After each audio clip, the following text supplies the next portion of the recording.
Blessings, and welcome, my people. Welcome. Love alone. Welcome to another episode of All Over It podcast. Today, April 20th, 2026. We on episode 51. Yeah, episode 51. Real life scenarios. I come into you with real life examples. How to start, invest, grow your money. Yeah, that's what everybody want to know about. Buy cut style. Checking, yeah. I was talking about business and I was talking about the serious things and things. But let's be honest. Everybody want to multiply their profits, increase the income. So, and I got a little knowledge about it, so why not share? What you say? You agree? But yeah, love alone, my people. Another week, another episode. And we staying consistent, keeping that momentum, and I acknowledge you for also keeping that consistency here with me. Love alone. Pick up yourself one time. Yeah. So yeah, if you've been tuning in, you already know we building things. We ain't just talking. We in season of execution. We ain't just looking and wishing and praying and seeing and nah. We ain't about that talky business. We about action. Check. Right? I ain't saying I say we. Me and you. Yeah. So good. Good. But yeah, today episode could be a little different. Normally with a talk TV, I just show you a lot of information, share knowledge. But today we're going to be more practical, you know. We ain't really doing the TV today. We're working through real life scenarios. So that what you come here for, in the right place. If you want to get an idea, like I said, the idea behind the real life scenarios is so you could see yourself in it. When you hear these scenarios and these situations, because you're like, "Boy, that sounds similar to my situation, maybe I could do that." So last week we started out, we talked about 5 mistakes most businesses make nowadays or today that I see nowadays. And I also touched on reverse engineering your goals. Check, so last week was a good one. If you don't see it, I telling you, go check it out. Episode 50. Yeah.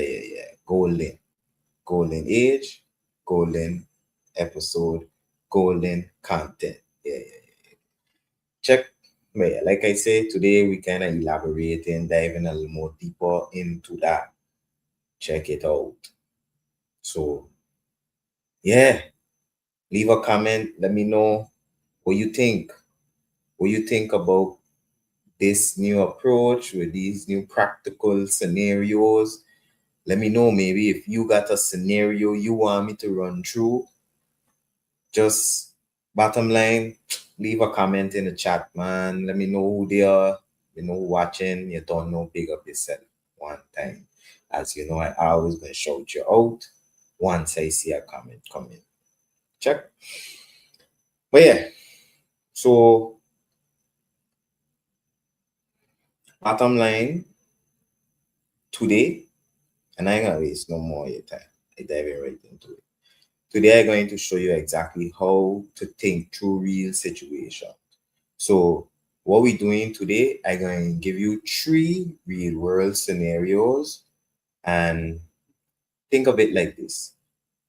If these people came to me for my consulting guidance, this is how I would, break it down for them. Oh, I ain't getting too deep into detail, but I can give some detail and some good context and good understanding of what's going on. No?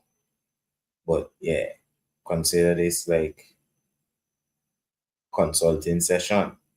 Check. It's like these scenarios is consulting clients come to me checking like, yeah, but I want your services, and this is how I guide them, direct them. And yeah, like I say, while I going through it, think about yourself in the scenario. So let me get into this one time, bring up the screen one time. So before I dive into all of that, let me just share what I'm going to talk about today. Going to be a lot about creating a business plan.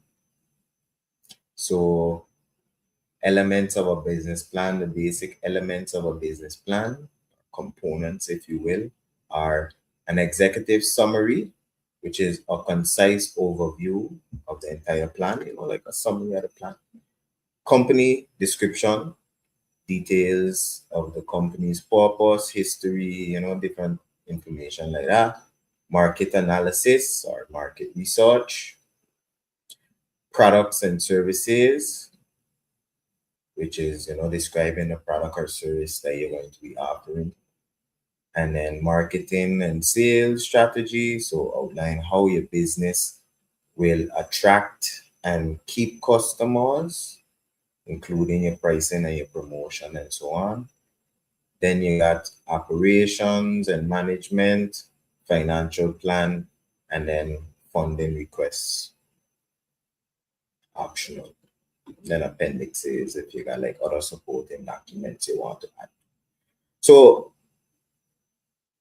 let me also elaborate and say these information I share, I actually have a video on YouTube, on my YouTube channel entitled Credits Agri Loan Info Session, whereas at about 37 minutes in, I spoke about creating a business plan and I shared those same elements of a business plan. So let's say if I had to bring up the actual slideshow itself so you could see. So elements of a business plan, as I expressed, executive summary, company description, products and services, market analysis, marketing strategy, financials, and budgeting. Cool. So now, in this credit agri loan info session, I break down, like I say, how to create a business plan, and I also showed a file, a template that credits have, whereas credits has this business plan template, whereas you can fill it out, and once you fill it out, you have your whole business plan. And as Ida say, you know your whole business from before you even start it once you create a business plan. So I just use this as a simple template, or I would say I like to use their template as an example because it's comprehensive and we're going to go through it. But I say let me bring it up because I talked about it in last week's episode when I did the scenario from last week. So I say let me start this episode by sharing business plan etiquette, if you will. So like I say, for me, if you have an idea to start a business, start with building your business plan, because as you go through the different elements of the business plan, you're going to, answer questions or do your research and compile this information. And once you gather all this information, you know what you want to do, you know how you want to do it, is now just execute. So Like I say, this business plan template credits the microfinancing company created this. So this is not mine. Let me make sure specify that. However, I like it because it's very comprehensive. You scroll along, it has a table of content, which you have all the points that you'll be covering. But I'll just scroll along and show you how it looks. So if you see, you could see good. Here is your personal information. So, like contact information. So it starts with surname, initials, gender, date of birth, your nationality, your address, your phone numbers, email address, crib number, your marital status. If you have a spouse, your spouse's name, spouse's date of birth. If you have children, they have all of those things there. Your highest education level, if you ever start a company before, and if you did, explain what you did or what you're doing. And also, if you have a business partner, it has a section for your business partner as well. Continuing on, it has your relevant work experience. So you put whatever work experience that you have that you feel would be related to this company that you want to start up. Then you have your personal motivations. Here you describe why you want to start a business in general. So not why you want to start this one, but what make you decide you want to be a business owner in general. Then you move on to your personal qualities, so your strengths, your weaknesses, same for your business partner. And you move on to your marketing plan. So you talk about your company. So if you have a name for your business, you put your business name. If it's already registered, you put your Chamber of Commerce registration number. You put your type of business, the business structure. So whether it's a sole proprietor, whether it's a partnership or LLC, BV type situation. And you just basically go through, fill out, and answer these different questions. If you need a permit for this business, if you're getting any subsidies, if your assets insured, different things of that nature. Then it comes down and asks you, what are you doing or plan to do as a business? And it asks, how much funds are you requesting and what will you need it for? So let's say for this section, if you plan to take a loan to start the business, you fill out this section and you say, okay, well, I need 50,000. That's how much you're requesting. And then you could, if you want, outline all the different things that you need to purchase with that 50,000. So you say you need 50,000, I guess maybe 20 for equipment, 5, so you would basically explain that there.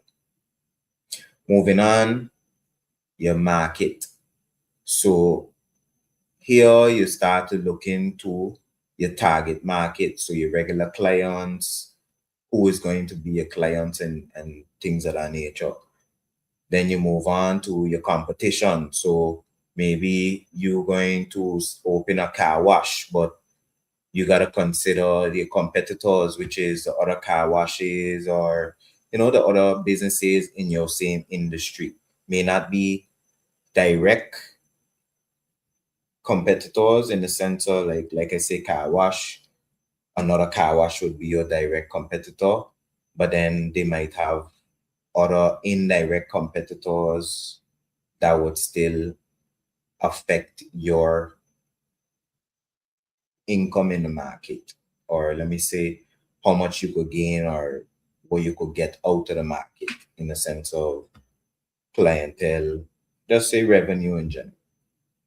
So yeah, you consider who are your competitors, what are your strengths and weaknesses compared to your competitors. So let me say, what you doing better than them that would give you that edge over them, or maybe you have certain things that you know is like setbacks or weaknesses. All those things you could outline here. And then if you do list weaknesses, which I would recommend you do, you list what will you do to stand out against them. So what will you do to have an edge over your competitor despite your weaknesses, and boosting your strengths. Then you got your opportunities and threats, which you explain what opportunities do you see in the near future for your market and your company. So let me say maybe I in agriculture market, I see opportunities of more people moving towards organic and more locally produced items and products. Or maybe the industry is now advancing more with new technology and different things that could help me bolster the business and so on. So all these is opportunities. Similarly, you got to look at threats. What are some possible threats that your market and our company may face in the near future? So let me say, for instance, maybe you consider, okay, right now with these oil rises because of the war, that is a problem or a threat towards maybe an import of necessary equipment, or maybe if you import in products, that could be a threat. So you just basically go through these things and you answer it. So moving on, you go to market, which you talk about your product and or your service. So what is the added value for your customer? Meaning, basically, why your customer going to like your product? How does your product or service satisfy the customer, or which problem does it solve? Here you kind of getting more into like your problem statement, the problem that you as a business solving, and which is why people, your customer, going to pay you money to solve their problem. And then you get into your pricing strategy. So explain what is your pricing, and then based on your prices and the demand for your product or service, how much money do you expect to make daily? So all these things we go and get into when we start getting into the scenarios and start breaking down calculations and those things. But basically you sit down and you do your calculations and say, okay, I want to price it at this, and I pricing it at this because of this, and maybe because you already check what your target market is, so your target clients, you have an idea of how much people would want your product. So then you could give a estimate of how much you could make daily, let me say. Now, and then you talk about your location. So where will your company be located? Who will be your suppliers? How can your clients get this product or service from you? And then promotion, through which means will your customers know about your business. So for example, social media is the way right now, but if you decide you want to do radio station interviews or YouTube content or newspaper or giving out physical flyers, that's how you're going to market your business, promote your business. So then next, how will you make your customers interested in your product? So that's all that promotion. Whether you're going to do like maybe a grand opening, or you're going to do like I say, giving out flyers in public. Maybe you're going to do like a little pop-up shop somewhere so that people could come and see your business, all that. And then as you continue on, you get to personnel. So who will be working for you? And you mention, let me say, their position, what tasks they have to do. So then next you talk about what requirements or skills should they have, you know? And then lastly, you move on to your mission as a company. So now you talk about who are you as a person and what do you value the most? How will you treat your customer and employees? Check. Then your vision for the company. Where would you like your company to be in 5 to 10 years? What will you do to make sure you will be and remain successful? And that's the last one. So once you go through all of that, like I said, that's comprehensive. Once you answer literally all of those questions, you know your business true and true. You know who's the people that is competitors. You know what you're going to do to better your situation, that be better than them. Make sure you get more clients. You know who's your clients. You know how much you're selling to them for. Everything true and true. You know who going to be working for you, what you need them to be doing. So with this information, you literally could just execute, just put everything together and make it happen. So this is something I did. I put together my business plan, and honestly, I use this template as like a baseline. I use that template, I answer the questions, I take all the information, I put it together, and then I put it in nice business plan format. But yeah, bottom line, like I say, all this information about the business plan and about your market research and basically setting up your business and running your business, managing and maintaining your business, I talk about in this credits agri loan info session video, which can be found on my YouTube page. Additionally, today I'm going to be covering information about starting a business, purchasing an established business. I'm going to be talking about dividends and investing, which these is topics I spoke about in my financial literacy series, which was some time back. And yeah, you could find it. Episode 16 was Unlocking Business Success, whereas I spoke about starting a business from scratch versus purchasing an established business that already generating income and cash flow.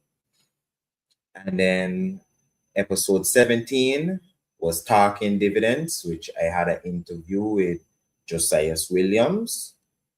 And then I even had Mastering the Market, Stocks and Trading explained as episode 18. So if you go to this financial literacy series, you'll find all the episodes that was in that financial literacy series specifically.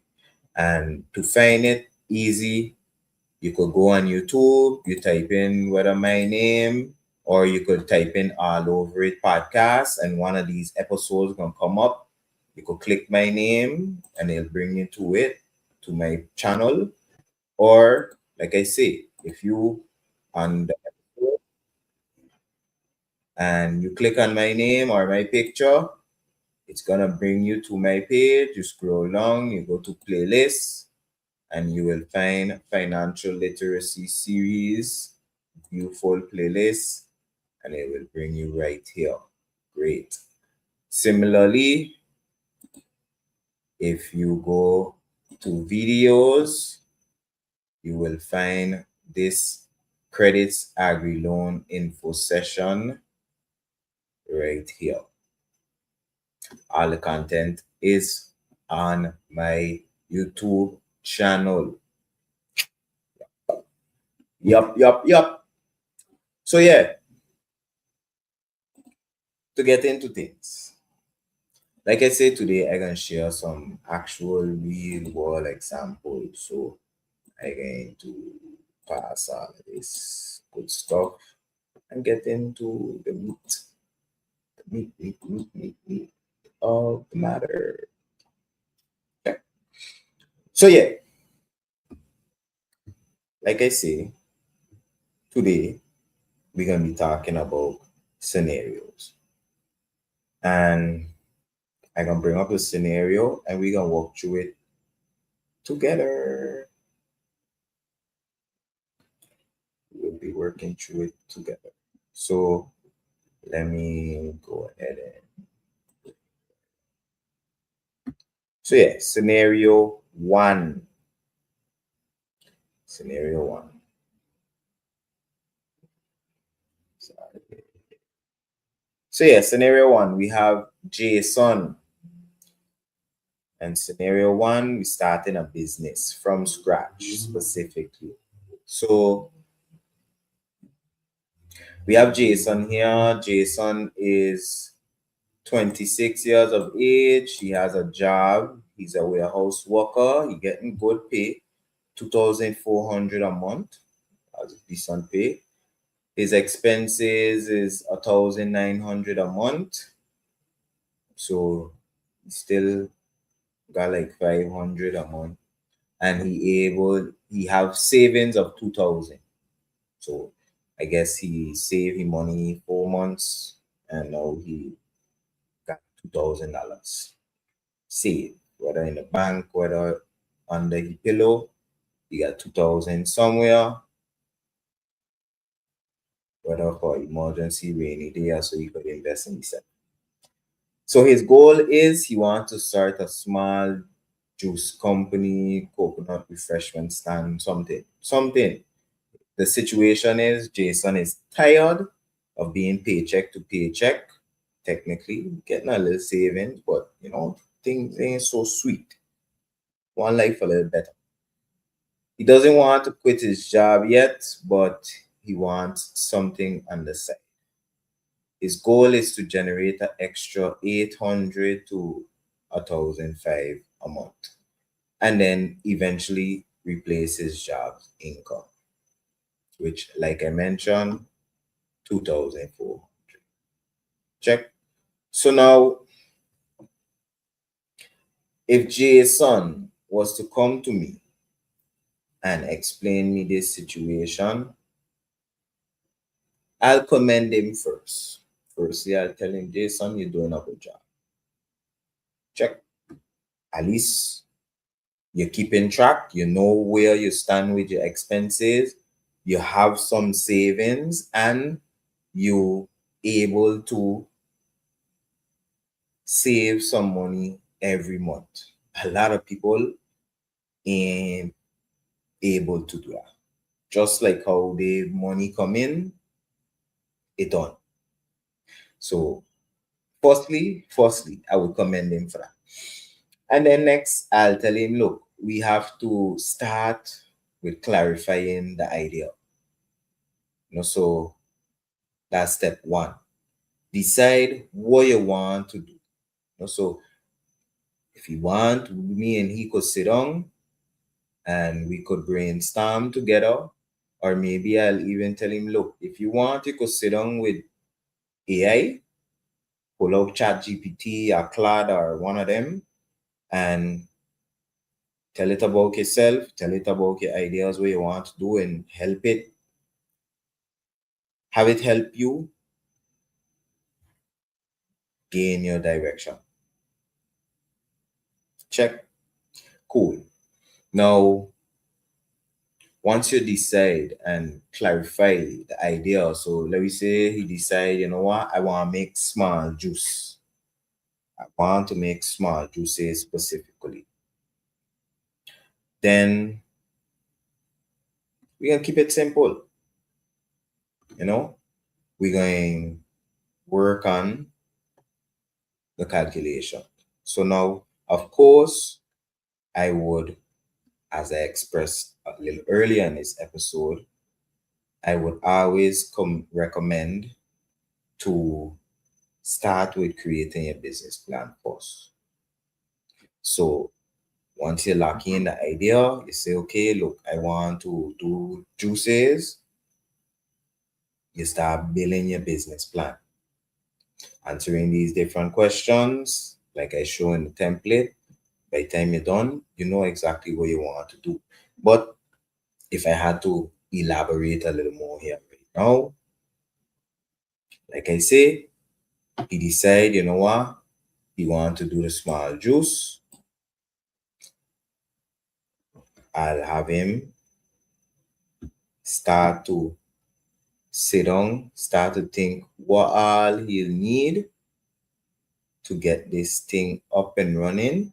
So equipment. So let me say maybe he decide he need a blender, like a high power blender, a juicer. Maybe he decide he needs big special pots to like manage certain things. He decide he need bottles, of course. He need cups. You're gonna need equipment to clean and sanitize. So sit down, put together an itemized list of all the different things. Put a basic cost structure, a basic cost list together. And then we could start to put together a plan. We could start to put together calculations and build it from there. So, like I say, let we say he decide he making 2004, his expenses is 1,900. So yeah, text. Yeah. So we say 2,400 take away 1,900 equals cool. So that's what we have every month in set. One savings. Savings equals 2,000. So now that's what we have. Let we say he decide, you know what, he can do it lean. He realize all he need is like 300 to buy the equipment. Then he check in 100 to buy all the other miscellaneous stuff, the cups, the bottles, the ice, whatever other things you can need. Then he consider, okay, transportation too. You gonna need to consider that you gonna have to use his vehicle. So let me say he say, okay, you know what? To start up, you gonna need like a 450. So we say 450. That's lean because he working, checking this gonna be a side thing, and in full on he buying all the equipment that he see. Cause everybody, all of us, we see this, we see that, we see a big NutriBullet that doing 3-in-1, and we checking we want it, or he checking no. He can go easy, he can go light, he just start making some savings, so he ain't gonna go crazy. Cool. So he say, you know what? 450 startup.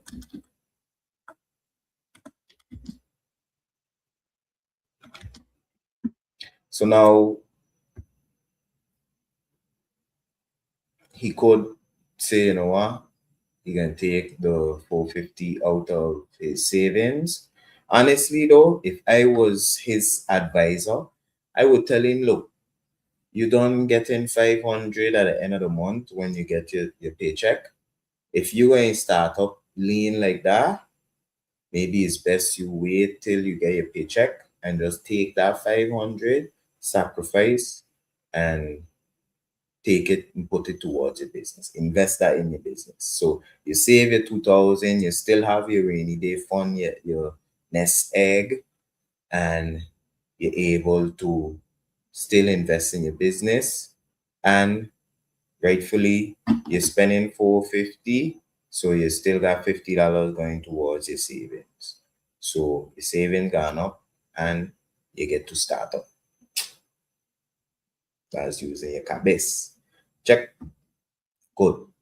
So now he decide, okay, he got his inventory, he got everything he need.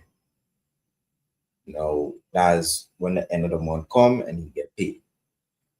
Now also another good reason why that's a good suggestion is because it allows him time to do his market research, to put together his business plan, to start talking to people about his product or his business idea, and let me say soliciting customers.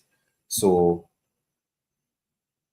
basically, he knows, okay, right now is coming up to the end of April, and when I get pay, Jason I talk about.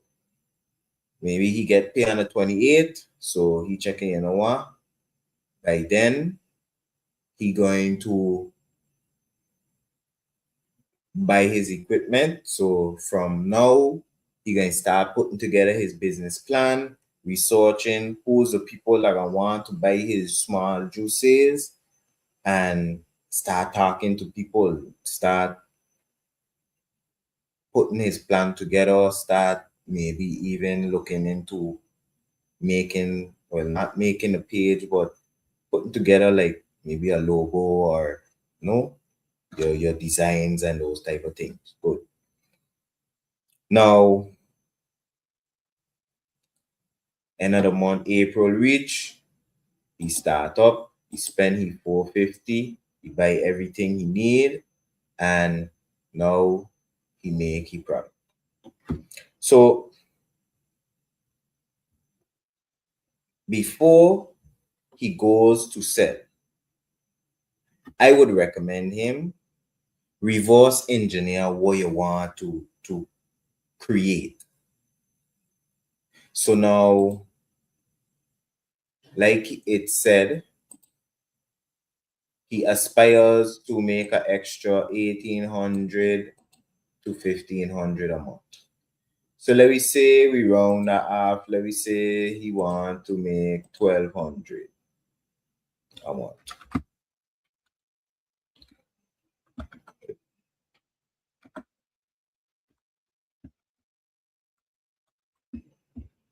That would be 400, like 300 a week.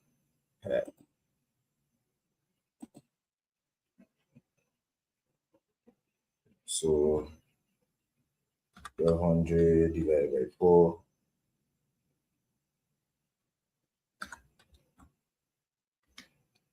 Goes 300. But I should really bold.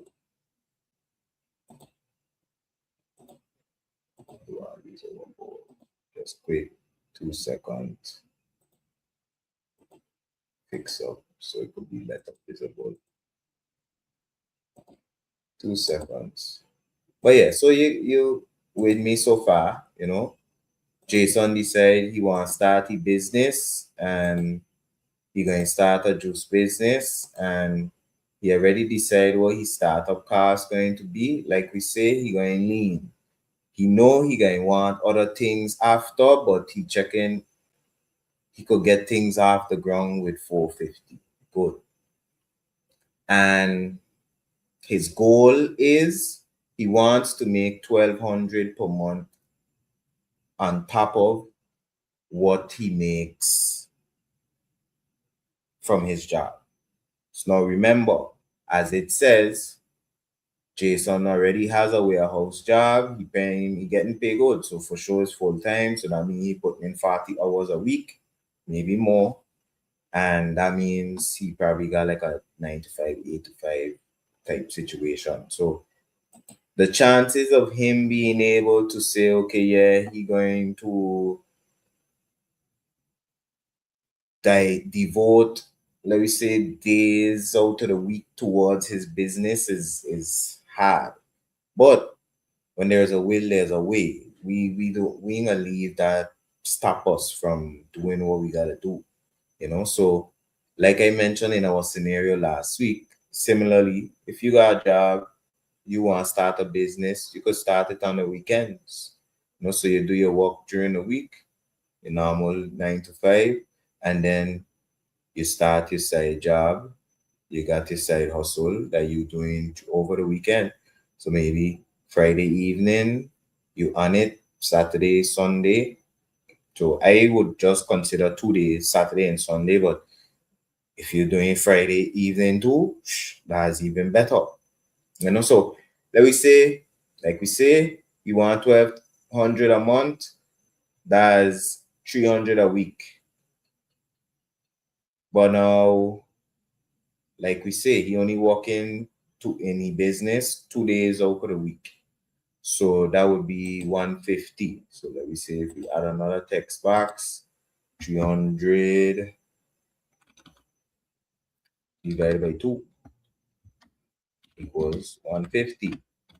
So now he gotta make $150 US every week. Check. So now let me say he decide he gonna sell each juice a small bottle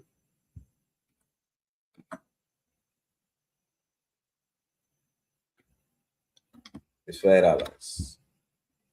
Now considering, let me say he also consider that to produce, let me say his cost for each bottle is, let me say, $2. So cost of goods, well, let me just put cost, it's $2. Good. That each. Good. So he making $3 profit. I'm sure we could agree on that so far. Good. $3 profit.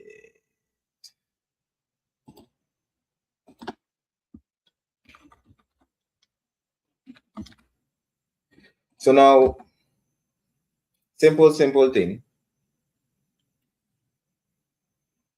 For him to make $150,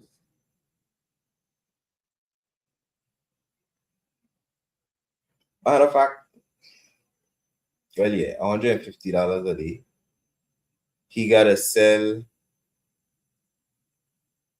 Matter of fact, let me do it both the total and then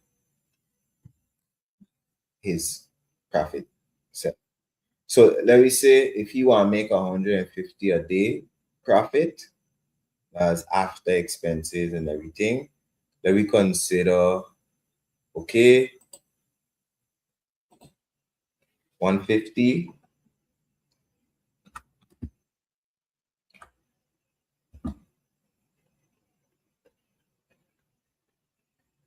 divided by 5.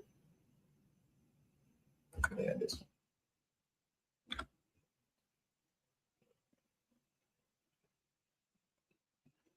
one. No,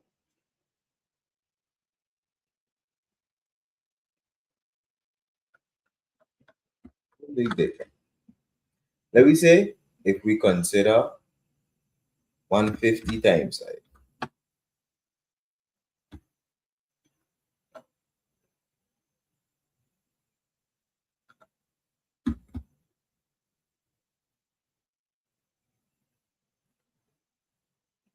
Yeah, yeah.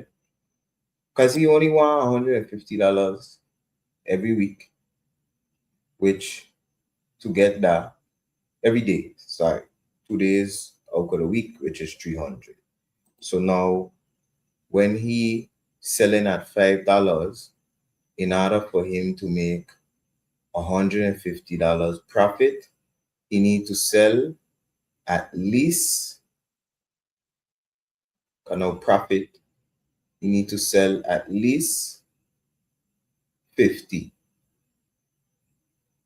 because now let me say if we consider, sorry, I take away the box. Let me say 5 times 50.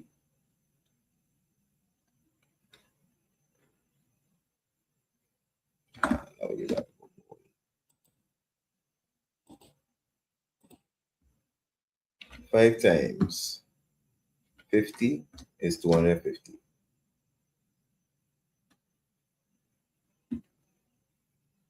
Yeah, equals 250. Sorry. Calculating and doing the controls. Everything in one. So now, yeah, 250. And then 2 times 50, the same 50, equals 100.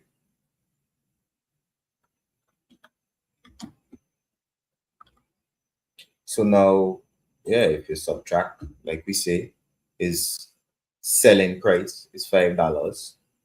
The cost for him to produce each of them is $2. So now his profit, which is 250, take away 100, it's going to be 150. So 1 over. So that's 3 times 5. 50. Yeah, just doing this so you can have a visual too. Because I could have just say all of this, but I say, you know what, let me do it, on a nice whiteboard so you could get a visual of it as well. So yeah, like I say, if he consider he want to make $1,200 a month, and he only working 2 days out on the weekends every week. So considering, let me say, a month got 4 weeks, and like I say, he only working 2 days. If he wants to make 1,200 profit, that's like after expenses, because he already considered his costs and he add up all the expenses, and he know that for every single juice he make, his expenses come up to $2. You know that he making $3 profit on every juice, and he do his calculation and he checking for he to make $150 every day he go out there. He gotta sell 50 units. Good. Like I say, that would be, he's selling it for $5. So 5 times 50 is 250. He's subtracting the money he need to use to buy back or cover his costs, and then he leave back with he 150. So now I would say that's a reasonable start for somebody. And he could do that by himself.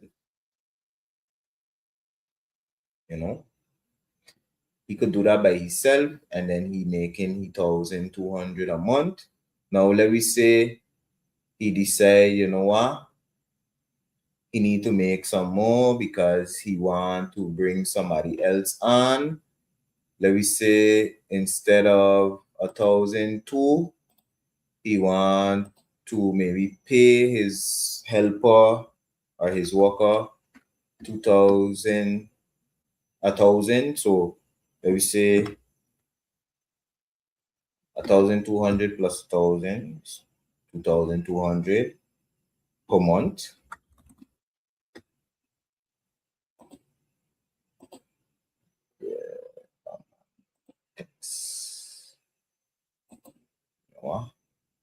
easy numbers, I could just do 2000 now, but I'll leave it how it is.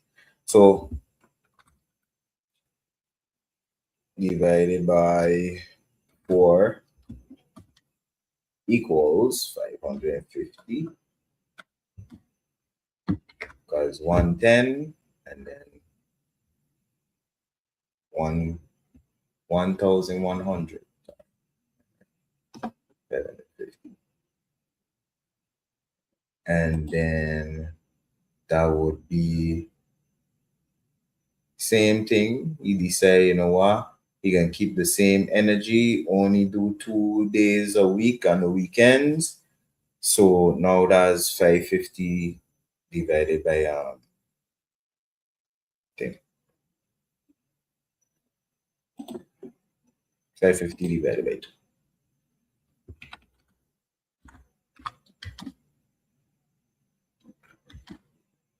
275. Which is 275. I think I want to put like a little line just to separate this. See why I ain't drawing? Anyways, so yeah, similar situation. He decide, you know what, he want to bring somebody on. So now instead of needing 1,002 a month, he need 2,002 a month. Because he want to pay them 1,000 a month. And then he know he can get a good helper. Everything will run smooth. So now similarly, he got to do his calculations. He was checking if he wanted 150, he got to sell 50 units. Now he got to decide, okay, if he want 275 now, how much units he got to get sell.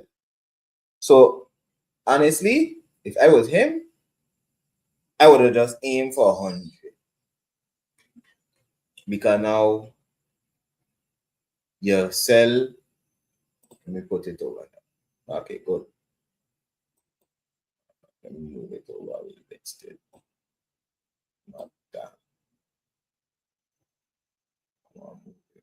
Anyways, let me say the 5 times the 100, of course, is 500. We could have that one.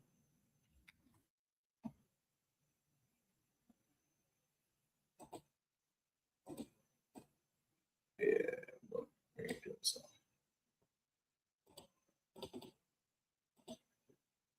Okay, next one, same thing. I know, you know these numbers good. It's easy numbers, but like I said, just to have a visual, you know, so people can say, "Bah, yeah, I see it, I hear it, I feel it, yeah, and I feel it." And yeah, boom, bam. So now he got 300. That's 3 times 100 equals 300. So now with that, he able to cover all of that. So let me say instead of getting 2,200, he actually get 2,400. Check, because now 2 days he making 600. You multiply that by 4, and you get 2,400. So he could pay his employee, and you maybe could cover some other expenses, or you could save a little more. Something he could do. But basically, this would be his target. His target would be, let me say, if you got his helper, consider it 200 sales a week. You check? He make 200 sales a week. That's, like we say, every day he's selling 100, 2 days out of the week. That's on weekends. At the end of the month, he making 2,400 for sure. Because, like we say, 200 sales a week at 500, that's 1,000. You subtract your expenses. By the time he add it up, he come up with 2,004. So basically now you're not guessing. You know what you need to do. You need what you know what is your base. You know what's your daily goal that you're trying to make. So now for you, it's just to execute. You gotta decide, okay, now how can I get this 200 sales a week? Like I say, every 2 days, every on weekends. Now you gotta set your plan. How you're going to execute it. Whether you're going to sell evenings, whether you're going test out a specific location and you'll be there all the time, or if you're going to do deliveries and take orders online, whatever you're going to do, you got to figure out what is your strategy, implement it, execute it, and then track everything you do. You check? Bottom line, start small, circulate properly, calculate properly, and for sure you're going to see the benefits pay out. Check? So while in transition to the next scenario, let me just say, hey Tess, blessings Rita, what going on Clem? Big up yourself. See, Clem say I know a friend that started a business 6 months ago and is growing fast, but is guessing his expenses and won't listen to anyone. You see, you need to see this, share it, check, yeah. So now he know. And that's the thing, a lot of people, they just freewheel, or maybe they know like, okay, I need to buy this, I need to get that to keep things running, but they never really sit down and analyze like, okay, what all I really need. And sometimes we might overlook things. Like even me, I could say they had one time in particular where I was putting together a plan for myself, and it's maybe only like a month or so afterwards, when I was like going back over it, I realized like, yo, I forget that expense. That how could I even forget that? Type vibe. But yeah, these we are human now, and we try to behave like our memory is superhuman. But me, I don't try to cut style. I know I try my best to write down what I can when I can. Check. But yeah, I agree with you. A lot of people need to see this. That's why I'm doing it. Yeah, check. That's what we here. We on go execution mode. We moving just like Benz and yeah. Check. So number two, scenario number two. Alana. Alana decided she want to start to invest. She on beginner level. She don't know nothing about it. Alana is 30 years old. She's an administrative assistant in a good company. She making 3,000 to a month. Her expenses kind of high, 2,500. So she coming home with 700. That's what she's saving every month. But now she was able to save 5,000. She has a savings of 5,000. Knowing Alana, she probably have that 5,000 in the bank. Now she been hearing about stocks and dividends and crypto. She's seeing all these videos online about people talking about how much money they make on crypto and all these type things. And she now want to get into it, but she confused. She hesitant. Her goal, build passive income and grow wealth steadily over time. Good. Now,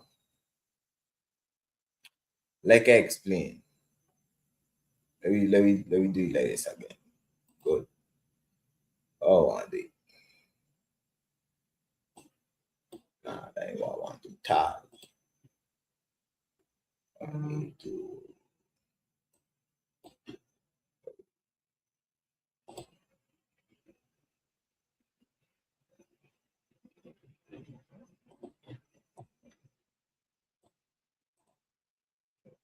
Yeah. So okay. Yeah. Alana get up she own thing. Just so. So yeah, Alana, she now making 3,200. Hold it. I gotta bold it. Bold and in control. Take away, as we say, her expenses is 2,500. So she left with 700. That ain't bad. Almost coming on with 1,000 still. That ain't bad. She got her savings. As we say, her savings is 5,000. SAB was 5,000. Good. So now, as we say, she decide she hear about stocks, dividends, crypto, but she confused and hesitant. She don't know what to do, where to go. But she know with that she could build passive income and she could grow her wealth. I agree with Alana. Check. Now, as I show earlier in this episode, I had a whole financial literacy series whereas I cover these topics, you know. So Clem could attest to that, you know. Big up my boy Clem one time. He was actually one of the interviewees in the financial literacy series, him and his wife, Shanita. Blessings and big up to them one time. But yeah, as I mentioned, episode 17 was all about dividend investing. I had a full interview with my uncle, Josias Williams, who explained his DIY journey into dividend investing. And it all starts with the mind. The mind. Check. So yeah, we want to make passive income. We want to make money. Everybody want to make money. They see trading and things. They checking. Yeah, money making easy, but that's because people got the knowledge. That's because those people that you're seeing doing that, they don't do like the groundwork behind. They don't educate themselves to be able to do those things and make it look like it's nothing, you know. But trust, they had to put some type of knowledge of this situation or this market or this financial systems into the brain, you know, and that's why I share that financial literacy series to give people like us access and knowledge on these topics because I know a lot of people don't know about these things. You check, but anyways, bottom line, first thing I'll tell her, this is a what self-help. You don't need to be rich to start with. You need to be consistent. You check, so I would recommend her if she would like, being as she already has a savings, she can go ahead and take a portion of that savings and invest in an asset of her choice. Good. Now, I would also suggest her to take some funds and utilize on learning, educating herself. So she could do that for free, of course. You know, they have the tool, they have, you know, but wow, I did spend on myself and investing in yourself is important. So if Alana sees some legitimate, viable, make sure clarify. stocks program that she decide, you know what, I want to follow this course or program to learn a little more about the markets and learn a little more about investing and trading, do so. I have educated myself. I have taken courses and certifications and check out different things, you know. So yeah, I of course would recommend that to Alana for sure. Tell her, look, firstly, you got some money in your savings, so you could start. Honestly, you could start from now. She could start better than I start. I'll tell her just like that. You know? Secondly, educate herself. Start maybe reading books on investing. Start just gaining knowledge in that arena. And then also make sure keep an emergency fund. So don't just okay, you got $5,000, take the whole 5,000 and spend on investing. No, you want to invest, but don't just blow up all your savings and emergency fund, all in its head. No, no. So, like we say, now, as we say, Alana got 5,000 savings. As we say, 5,000 savings. So, let me say, if Alana decides she gonna take 2,000 to start up.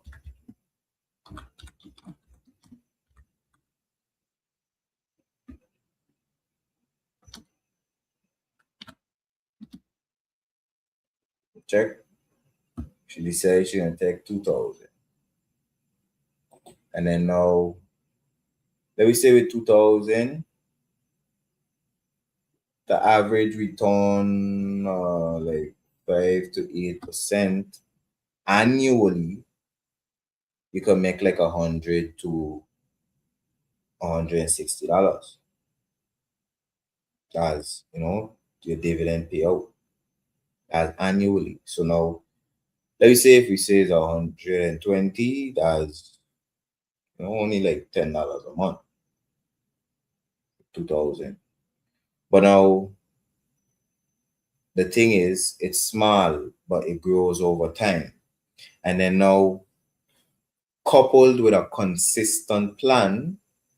So let me say if additionally she decide she gonna invest another 200 or 300. Let me say she decide 200 because she got extra 700 every month. So she can just take two and round leave her back with five. Now I would recommend her do it. When you do it, just treat it like a bill. You just put it like a recurring, and every month, once you know your money in your account, you're gonna take it out, you're gonna invest it, and your wealth portfolio is increasing. But for sure, wealth isn't built in one move, but same ways too, you'll be surprised how fast or how even that $2,000 that she invests first really get the compounding going, like really how to say like streamline or like get the momentum going. Then let me say like that, because now okay, let me literally pull up my own investing. So this is Robinhood. I got Robinhood here open, and if I go here and this is my profile itself, my portfolio. So in QYLD, I have 120 something shares. I want to buy more. So you see 124 shares. Good. The price of one share right now is $17.69. Shoot. pressed it, so it gone to it. Not what I wanted to happen. Oh, kind of back and forth. Okay, good. We back. We back. Good. So like I say, I have 120 something shares right now. The price of one share is $17 and change. I just want to show you some history. So all this is information that you'll find on the Robinhood site. This is about this QYLD stock asset ETF. But now the history is what I want to show you. What I want to show you is how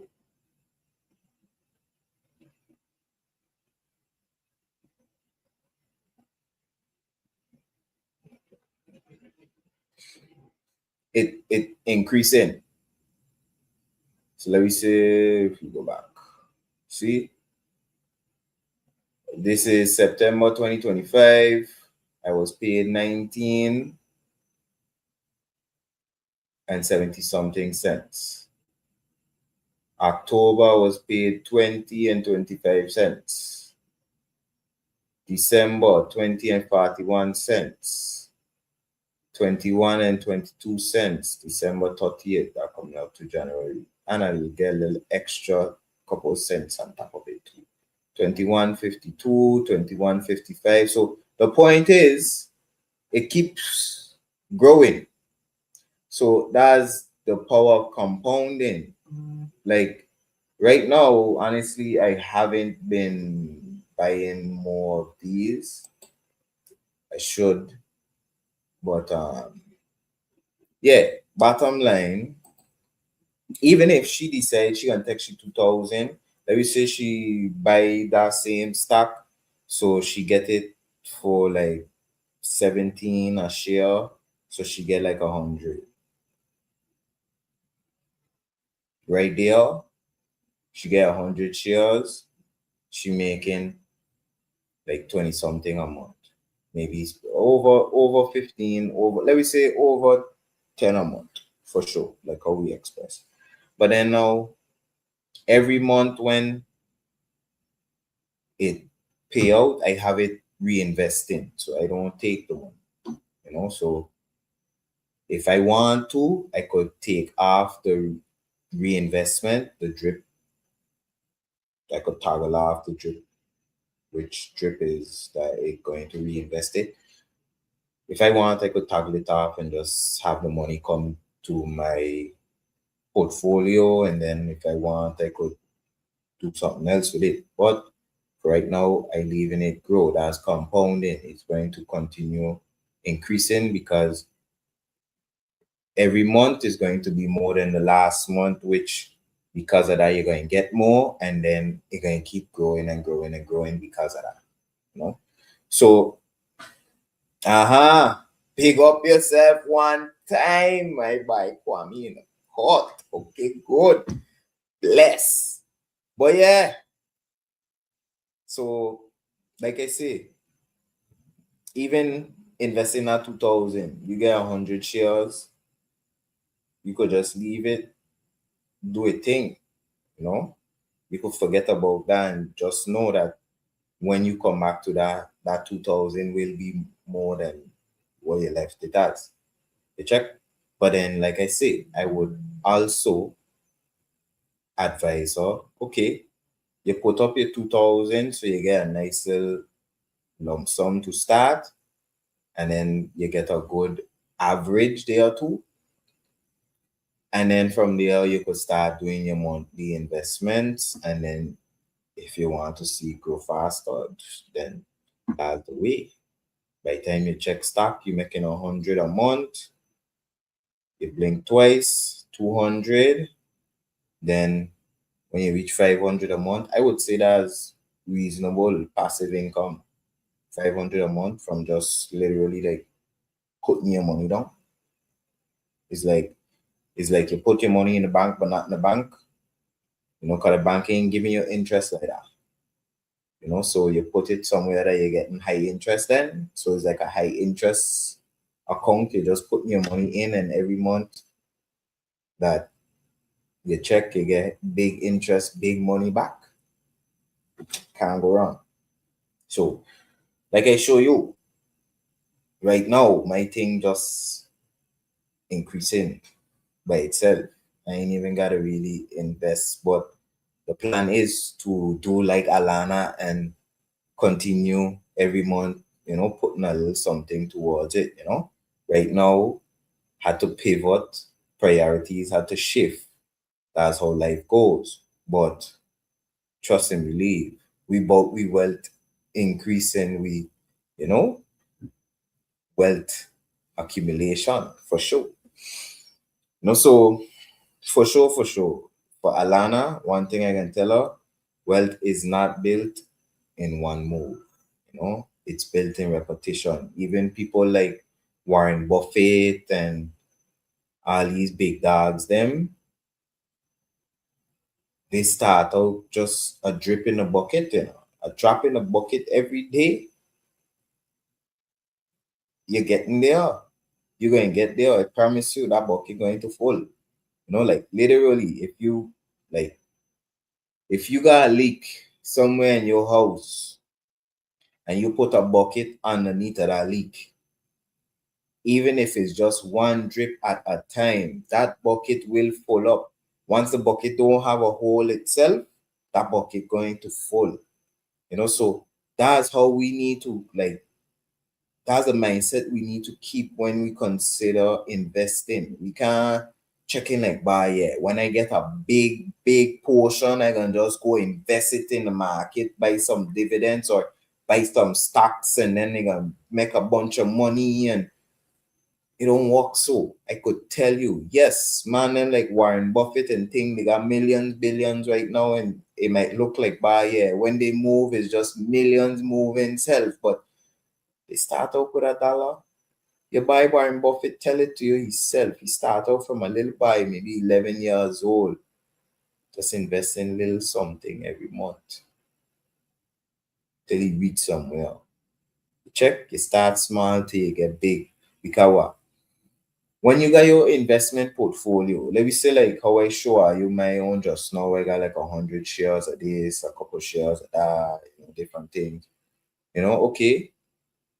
When you got investment portfolio, like a account, brokerage account, with let me see maybe like a 5 grand, 10 grand. I ain't gonna lie, you could do things. With that, you could even use that as like collateral when you go to the bank and those type things. You could get a loan just because you have that. You check? Like you could do things. Understand it's leverage, it's power, is because now that's an asset, that's your assets now. Yeah, you ain't own the company specifically, but those shares is your shares. You own a part of that company. You check? So people could understand. Like people might not see it that way, but that's the power. That's why when you got shares, depending on how much you got and how much you invest in that company, you could even vote in the company and all these type things. Like, look, me, a time I had less than one Nvidia share, less than one Nvidia share, and at the time it was probably around like like the quarter end of the quarter. We talk about quarters and this all the time. Like every 3 months is a quarter.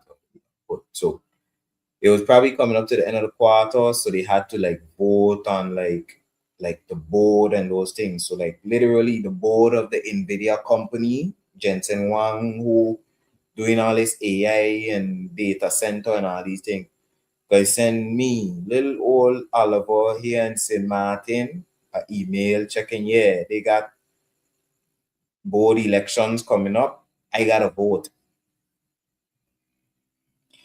Barely one share. So understand the power you get just by throwing a little money in it. Not even $100 and invest. You get power. Imagine if you invest. Check.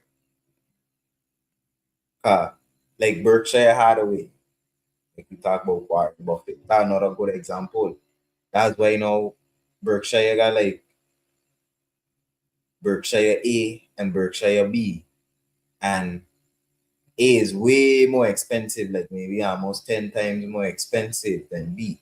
But now when you got A shares, you could vote in the company. You could go to like the board meetings and all those things. You check. So it's like different levels. And bottom line, when you're doing these things, when you start to invest and start to increase your wealth in that manner, you'd be surprised at those that and it'll probably shock you when you think back on what you really was investing to reach there. You know, the little the little bit that keep adding up, put together to reach a big bit, you know. So yeah, key thing, don't wait till you have money to invest. Invest to have money. Yeah, yeah. Straight up. Straight up. You know, so yeah, let me just round it off. Scenario three there quick. This one gonna be simple. I didn't think I even really need to bring up the whiteboard for this one. So yeah, scenario number three, we got Marcus. Marcus got a little change and he want to buy an existing business. He don't want to start from scratch. He don't want to reinvent the wheel. He checking in and just deal with something, you know. So Marcus is 35 and he's currently a supervisor. He making 4,500 a month. Um, some reason I don't have his expenses, but either ways he have savings of 25,000 and he have access to loan. Good. So yeah, like I say, his situation, he doesn't want to start from scratch. He sees a small food spot for sale and his goal is to own a business that's already generating income and then replace his job eventually. Check. So now Marcus in a good situation, I would say. You know, he got some change save, a good little change, and he see an opportunity already. You know, so maybe he just go to this food spot, or maybe he was going through the newspaper and he see an ad that this food spot for sale, or a friend tell him by yeah, they know a friend that got business selling. However it is he hear about it, he see an opportunity. Good. Now he see an opportunity, yes, but he gotta make sure he know what's going on. He gotta do his due diligence, meaning he gotta do his research, check out his business good thoroughly. Any business he going to be checking out. So maybe he see this one, but he make sure he have options. He even just rely on this one opportunity. He maybe go, he do some research, he see maybe at least 3 or 4 businesses that look like something he would like. You know, so this may be his top priority because it's something that maybe his friend tell him about, but he do he research, he check out, he see other opportunities as well. So also in the episode that I showed earlier, whereas I expressed that I had my financial literacy series where I cover these topics. In episode 16, I did talk about buying an existing business. So it was buying an existing business versus starting up a business. Check. And people might be surprised. Literally, you could buy a business that don't run it. Like just literally all I'm going to change is the name of the owner on the paper, just like how business running, you got your employees, you got your customers, money coming in, nothing a change. So it's like you getting cash flow from month one, from let me say you sign those papers, that deal go through, that you buy over that business from month one. As soon as that time reach, money there, ready, you know. Is it still the same expenses? Think on it like this. The only thing changing is like you're taking the other owner, take him out and put yourself in. And like I said, the location staying, you're getting the location with the equipment and all the different units and all the items that come with it, inventory, everything. The employees, if you want, you could keep all the employees and just literally run it the same. Just now, instead of that person making the money, you making the money, literally. So I explained this in the previous episode. I pull up this website, Biz Buy and Sell, which is rightfully this is based in the US. But I also explained and I had show in that episode local St. Martin opportunities as well. So they had like, I went on one or two realtors, or you could even go into the newspaper classifieds and find like business opportunities, like literal businesses, full everything for sale. So you get the business license, the location, the equipment and inventory and stocks and everything. All you gotta do is literally do your due diligence, make sure everything look good, make sure all the finances look good. Once you do your due diligence with your lawyer and all them thing, have your lawyer go through and make sure everything look good, and you decide, yeah, you want it, and you sign them papers, you make that agreement, pay these people like what they want, what they charging for the business, maybe you negotiate and whatnot. Once you go through that procedure and you sign those papers and it's official that that business is yours, has money in the bank, that's like literally from day one, money coming in. So a lot of people, they decide to do this to save time, save money, just general, a lot of different factors. No, I won't go through all. But yeah, like I say, Base Buy and Sell is one of the most popular sites. They have a few other ones, but literally it's as simple as, if I want, I could search a city. So I don't like to use Miami. I used to live there. I can leave it as all industries, but you could like literally like, what you call it,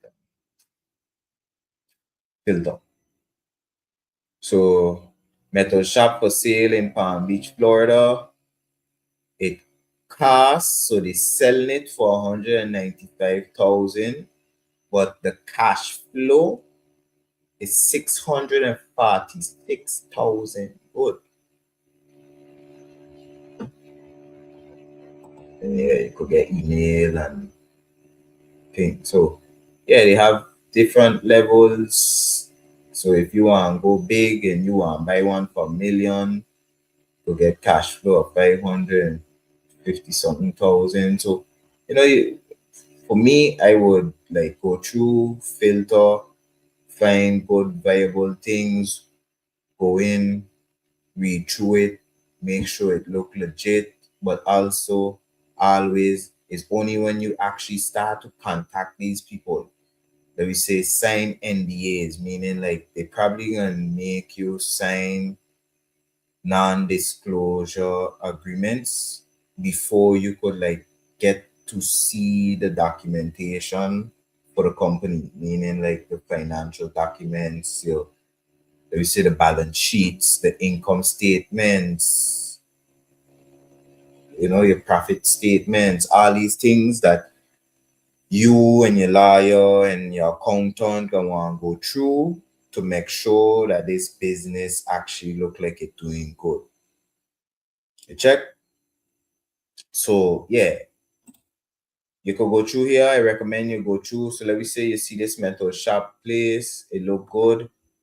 You check in what you could only buy it for 200,000 and one time you're making 650,000 and it's full service, fully equipped turnkey. And you see it say this isn't just a fabrication shop, it's a business. This one actually has some documents attached. Now we're telling you the information, inventory that you're getting. You're getting furniture and fixtures. So let me say your inventory would be maybe like the equipment. The phone, sorry, not the equipment. Inventory would be like your stocks and things. Furniture, fixtures, and equipment would be those like stationary things like your equipment and so on. Like it say you got employees, 2 full-time employees. It's telling you what all in the facility. Then it explaining you about the competition.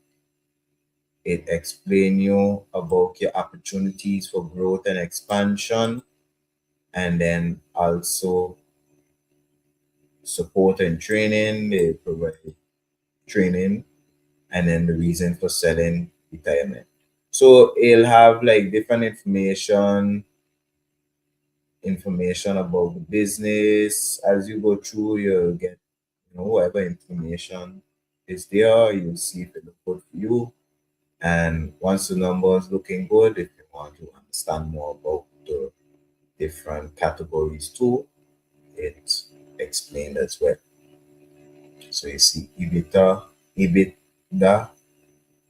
is earnings before interest, taxes, depreciation, and amortization. So that's after like certain expenses, but before these expenses like taxes and depreciation and so on.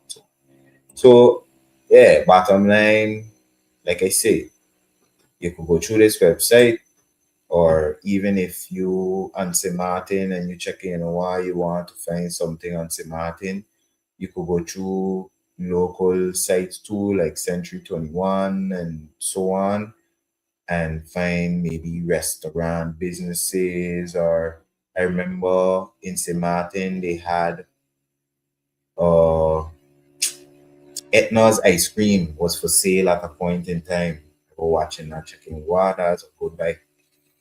They had a restaurant for sale. I was looking at um a couple different things, but like bottom line, think on it like this. The idea is when you do this, you get a full business from the start. It don't have, like we say, employees, it don't have all the necessary equipment, it don't have everything you'll need, customers, the operational workflow, everything. So everybody don't know what they need to do. It's now for you to just come in and just run it, make sure everybody doing what they gotta do, and make it even better with the cash flow that you have coming in. You could say, you know what, you're going to hire a general manager and have them oversee everything. And then honestly, you could do what you want. That could be like passive income too, partially, you know, to an extent. 'Cause here and there, you're gonna go in, check, make sure everything running good. But I guess it's the same with our apartment too. So that's passive. So, but yeah, bottom line, Marcus on a good track. Marcus smart. Marcus see whereas he could make his life easier and advance himself significantly, especially due to the fact that he has a decent nest egg already accumulated. To save 25,000, especially in these times, you're doing good, Marcus. So like we say, Marcus see a small food spot for sale, and he decided, you know what, he gonna start looking into it. So first of all, if I am advising Marcus, if he come to me for consulting, first thing I'll tell him is, like I say, do your due diligence. Go check out the business, yes. Make sure you gather all the necessary information. And I would tell him, get a lawyer and an accountant to have them be with you throughout the acquisition process. But that's what you're doing. You're acquiring a business, you're buying a business. So this is what these big businesses to do. They just merge and acquire. And so it's like I got my business and I check it, you know what? Your business, they're in the same industry as me, or maybe a similar tangent that I could bring under my umbrella. So I'm gonna buy out your business and merge it with mine. Or usually the merger would be when it's two kind of similar level businesses, they would kind of come together. Or like I said, acquisition is when like a bigger entity buying a smaller entity. Check. But yeah, long story short, I'll tell him, look, make sure you got your lawyer involved. And yeah, even if you know financial statements and even if you have a good understanding of these things, I would still recommend him to have a lawyer involved and possibly uh accountant if maybe a lawyer in so versed in the finances, which could find a financial lawyer. Check. They got lawyers for these type of things, to be honest. Lawyers for mergers and acquisitions and things. Just find one a day and they train and going through all these documents and spotting keepers from losers. But yeah, bottom line, that's the main thing I would try to express to Marcus. Make sure he do his due diligence, because with these type of situations when you're buying established businesses, there is a possibility that you could buy something that is not going to be good or profitable, or something that is just going to not be positive for you. Meaning you might look at the finances and it might look like it's good, but then when you buy it, you start to see other holes, other things that was not maybe discussed, or other things that now come up that causing more issues than it being a positive revenue generator for you. So you don't want to end up buying a lemon, to say straight up like that. You don't want that you checking, yeah, you're gonna buy a business and you're gonna be nice and yeah, make some good passive income possibly, but you're gonna have to really be so hands-on. And then now when you buy it, you're more up and down than before, you know.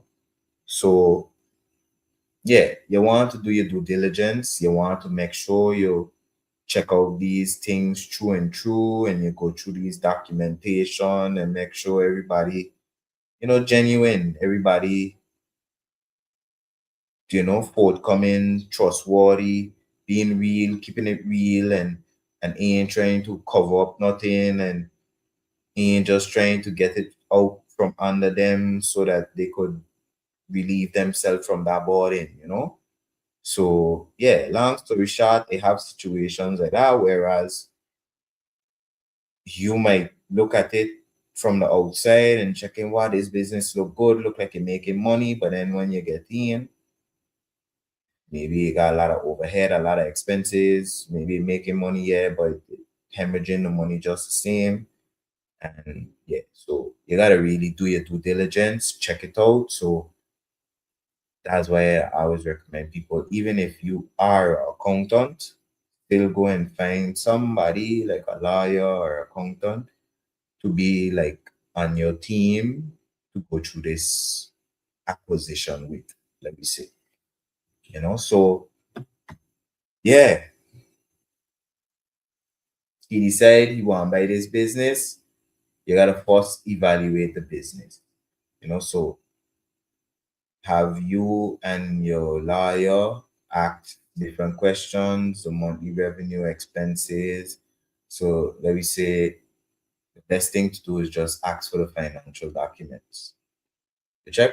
Once you get your financial documents, your balance sheet, and all these things, you could get an idea of what's going on financially for yourself. You know, other than that, you could go ask questions, maybe talk to the employees, different things to gather information to see what really going on with business. Talk to customers, talk to vendors, like the suppliers that send them stuff to see how the relationships are. And yeah, so you evaluate the business. You gather as much information as you can about this business or these businesses so that you can make a sound decision. So let me say he asks about revenue, they tell him, okay, it's 12,000 a month revenue. Expenses is 9,000, so making 3,000 profit. Which ain't bad. Like we say, he making 4,500 a month right now. You know, and if this business, if he buy it making 3,000, that ain't bad. That close to his monthly salary. So you do a risk check. All of this is why talking about risk check. You do your due diligence. So you mitigate risk by checking the risk factor and you know seeing how high a risk this company is. So you ask things like why the owner selling. So let me say like how we was here on this metal shop. The man say he retiring. So he decide he gotta retire. Maybe he's a person in old age, and he decide, you know what, he can't do that no more. You know, some people say they move into another industry. Maybe some people moving away, or maybe they leaving the company for family reasons. Like maybe they gotta take care of family for health reasons or whatever the situation. You want to find a company with a viable reason for selling, you know, not just, yeah, they want to go do something else or, like all those things. Like somebody might got a company that ain't doing too well and then they now want to pass it off on to you. And maybe just by you asking that one simple question like, yeah, what make you want to sell? That could be the one deciding factor that you realize like, I know that ain't for me. But because you asked that, you buy it, and then it actually was like, I'll call it a rock pull in the sense of like these people just wanted to get out of that business. So they sell you a dream, and now when you get into it, they got all kind of problems. So yeah, you ask these different things. Why they selling, consistency of sales, how good the location to perform, and then now same for everybody, same for everything. You reverse engineer your the goal, the purchase. So let me say if it costs him $40,000 and that's to buy over the whole food sale business, he get his location. So he got like a nice roadside food spot that now he could he have parking, everything. It done stock out with fridge, stove, everything. He have a employee, maybe two employees. So like he get a full on business license, all the necessary permits, everything. All you gotta do is pay 40,000, sign the necessary documents, make the agreements with the current owner, and he got his business that now giving him 3,000 profit a month. Because like we say earlier, it's making 12 a month, but it's spending 9. So now with that, if he's spending his 40,000, you could tell yourself, okay, with 3,000, you could pay yourself back in about 13 months. Because 3,000 times 12, that's 36,000. That's 12. You add another month, another 3,000. That's 39,000. Check. In 13 months, he basically he could pay back he 40,000. So now, as we mentioned, he got 25,000 in his savings. Check.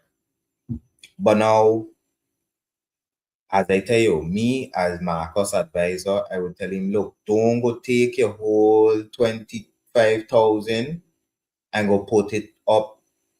Say about you're going tie it up in a loan or take it and buy out the business with everything you got. No, I would tell him, look, if anything, take 15 out of that, maybe 10 out of that, get a loan for the rest. Or seller financing does be a big thing. See there. Let me go ahead and see. So seller financing.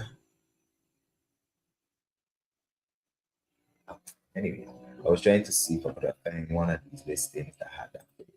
But bottom line, the seller financing means that the seller does also help you with financing the purchase, in the sense of, instead of you having to go and get, let me say in his case, he would put up 10, so then he need 30. Instead of him having to go to the bank for 30,000, the seller would say, okay, look, if anything, we could seller finance, and then you pay me, the seller, like the remaining 30 at extra maybe 3 to 5%. And every month you pay me. So instead of paying the bank, you pay the seller. And sometimes it might be like the seller might do seller financing up to 70%. So let me say in this situation, maybe he put up he 10, and then the seller decide they only got finance 20,000. So then he could go to the bank and only get a loan for 10,000 to cover everything. And then he good. You check. And with that, he got his business. After that, he just pay back his loan and he got the money generating. So like we say, in 13 months, he would have recouped back that almost the whole 40,000. So yeah, that's down that. And once he do that, he good to go. He got business. He got his money making from his normal job, and he could probably soon, shortly after, decide to quit his job and just deal with his business, or even passively run his business and just live his life, kind of retire early. Just when he ready, when he need to, he go into the business, sign whatever need to sign, make sure everything running good, and everything good. Now, you have a lot of benefits with doing this. You check. You're not just buying a business, you're buying cash flow. really and truly, So after that, like for me, if and when I do things like that, I would now consider is implementing an improvement plan. So let me say when I come in, like I say, if I want, I could put like a general manager in charge just to have like somebody as a overseer. But then after that, I could like implement an improvement plan. So even for Marcos, I could tell him, okay, look, you buy this small food spot, that's a good move. Maybe if you want to improve it, you could add delivery or you could improve the marketing. Maybe the people them have a page already, or better yet, maybe they're doing good, they're making money, but they don't have a page. So that right there, you create a page and you get more reach, more following. That's more revenue once you got like conversion. And of course, things like cutting unnecessary costs and things along those lines. So yeah, that point too, we're going to touch on next week. We're gonna dive more deeper into that because next week I feel like I'm going to talk about more like real world scenarios of like business optimization scenarios. So let me say people with like high expenses, a business doing good, making money, but ain't profitable because the expense is too high. Or let me say different issues that could hamper your business and keep it back. But yeah, bottom line, I think all of us want to be like Marcos. And yeah, sometimes it's faster to just buy the system and build it. And yeah, if you got the money, if you got to change, just do that. But if you really notice, all of these things tie into each other. All these things united. Because what? It's different parts, but it's the same principle. You need to get clarity of what's going on. You need to know your numbers and you need to execute. So you need to have a plan of execution. Check. So bottom line, like I say, all of these things like connected and aligns closely with each other and also aligns very closely with my execute with excellence framework. Because what? You gotta diagnose first, you gotta know and assess what you're getting yourself into. Then you need to consider clarity. You need clarity of your idea, clarity of your direction. Then from there, you could start to consider the systems, optimization, and then scaling. But you gotta know where you're going first. So bottom line, whether you're starting investing, whether you're starting a business, whatever it is you want, if you don't calculate and execute properly, you're going to struggle. You see, like Clem say, Clem tell you straight. I know a friend started a business 6 months ago and it's growing fast, but he's guessing his expenses and won't listen to anyone. So it's growing fast, yeah, but then reach to like a plateau. You're gonna be like Icarus, you reach high, you fly too high too fast, and then you just crash and burn. You don't want that. You want that your business scale up and advance up properly.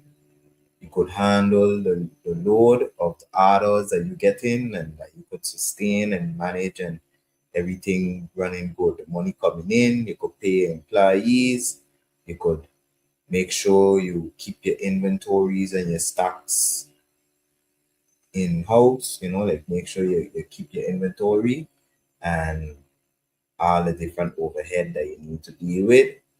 And yeah, but once you have a plan, you have a baseline, you have somewhere to start from, and you could take it from there. So bottom line, this is what execution really looks like in real life. This is what, like I say, the big people, them, the big business entrepreneurs, these man that sit down and do these type of things. They sit down and do their calculations like this.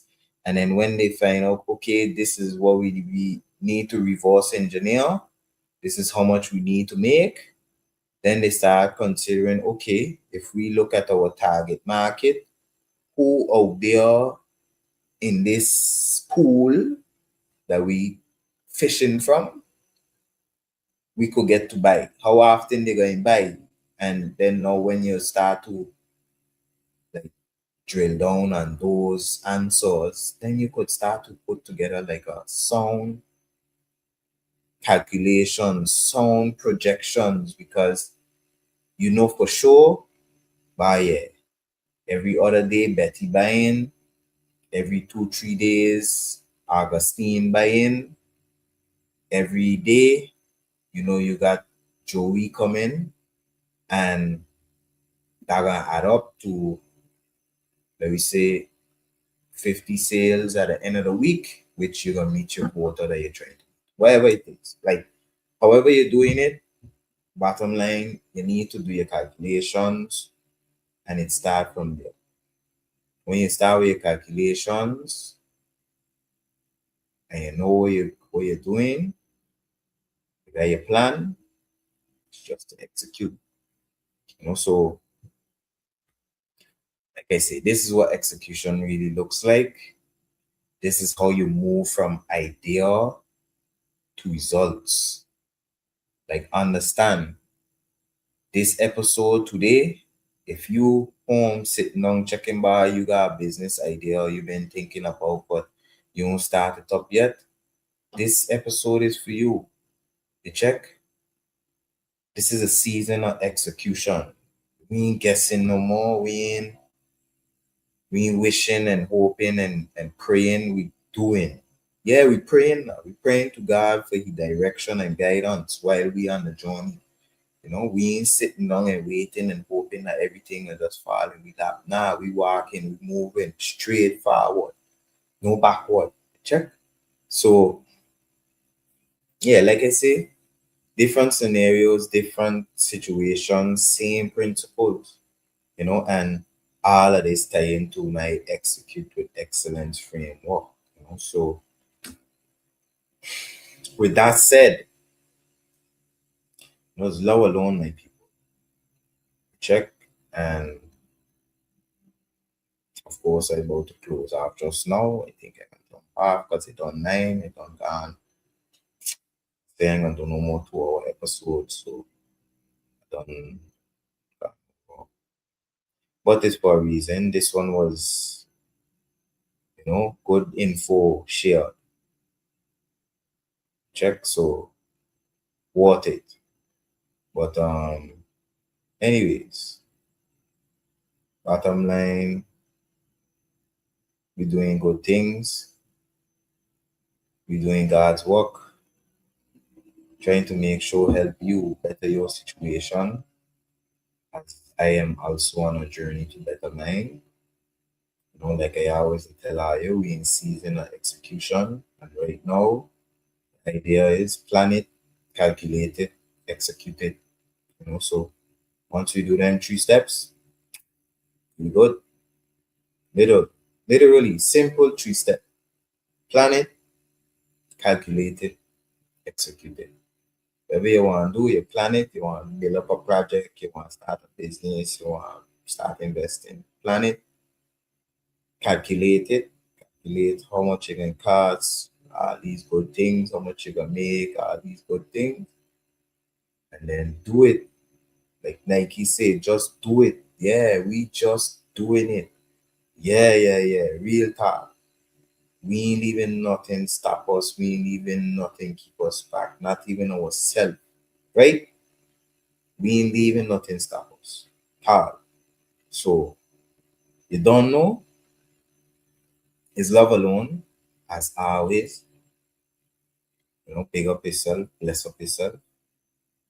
This has been episode 51. Real world scenarios, real life scenarios. Giving you real thing, real people do real things. Yeah. How to start, invest, and grow your money. So send this to somebody that you know need to hear it. Trust me. I know somebody. I know people that need this. That's why I'm doing it. Check. And anything, you reach out to me. Check. Anyways, love alone, my people. Have a blessed rest of the evening. Have a blessed and prosperous week ahead. I wish you abundant blessings and prosperity, positivity, conquering lion spirit over all negativity. Yeah.